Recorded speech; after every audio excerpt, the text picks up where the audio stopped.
Esther and Barbara and Mark and many have been traveling together, often on airplanes together, and things going very, very, very, very, very, very well. Flying with Southwest, crowing about their on-time departures and arrivals, their excellent baggage handling.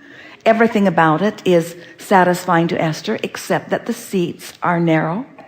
So a week or two ago, she was on an airplane, had 3 hours that she was going to get some wonderful work done. She was going to work on the files from the seminar. And so she got out her laptop, put in her earphones, waited until she heard the 10,000-foot ding, and then opened her computer, and the seat was so close she could not open the screen. So she pulled it up tight against her and managed to get it open and got the earphones in and thought, I'm not doing much typing. I can probably manage this. And the man in front of her put his seat back. So her laptop now is pointed at her belly button, and she could not get her head low enough to see the screen. And she said to Barbara, I want to fly first class. I want to fly first class. I want to be able to spread out. I want to have a drink when I got on the airplane. I want to feel really good, and I want to be able to work. And so Barbara said, all right. So Barbara booked 2 seats for Esther and Barbara on Delta.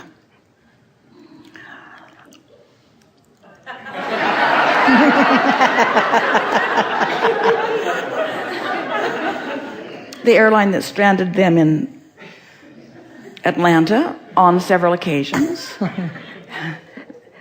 Lots of memory about Delta. Lots of unfinished vibrational business. So when they got on their Delta flight, leaving Washington, D.C., the plane was broken. Now, why do you rendezvous with a broken plane? Because you have vibrational alignment with unwanted things. We cannot explain it in any other way. Nothing freakish or out of alignment with how you feel ever happens. So now Esther is in a position where she's going to have to get another bus and start driving. She's not going to do that. But what we're getting at is, you've got to clean up your vibration. You've got to decide what you're doing and line up with it. In other words, Delta could have delivered to them perfect airplanes. It just was not their Esther's expectation. Esther was the dominant participant in this equation, was not her expectation. And then something shocking happened. Delta employees, one after another, were rude to Esther. Esther couldn't believe it. She's been crowing about how nice people are, how nice they always are. It feels like I'm moving on this carpet of well-being, like there's an entourage out there ahead. Not with Delta. Not with Delta. Delta has tens of thousands of employees. 1% of them are rotten eggs, and Esther met all rotten eggs. Now, what's Source doing about this? In other words, Esther's saying, Abraham, can't you do anything? You were having a good laugh. Abraham, where'd you guys go? Jerry, where are you guys? Somebody needs to call someone. And we say, everyone's been called. Everyone's been called. You just disconnected from the party line, and you are disallowing. Esther's going to find no one's going to want to travel with her now. Now they find how powerful she is. Well, we're making a very good point here, because as you're moving through your life experience, everything that happens to you is coming in response to what's going on with you vibrationally. And you have access to a stream of energy, to the energy that creates worlds. And once you become accustomed to that stream, then anything less than that is really hard to take. So it doesn't take very much disconnection by yourself from something that you really want in order to get your attention and cause you to beat the drum of that just a little bit more. But it's always the same. Law of attraction is eternally fair, And the source within you is always focused upon what you want, and it's up to you to prepare your grid.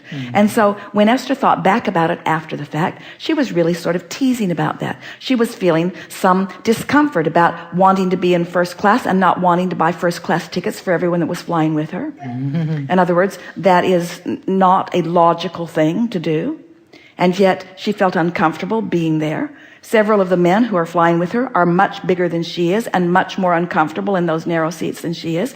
So she's controverted about it. In other words, her energy is in a scramble about it, and her experience reflected the scramble that she's got going on. In other words, until she cleans it up, things can't get better. And it's that way for all of you about everything, you see.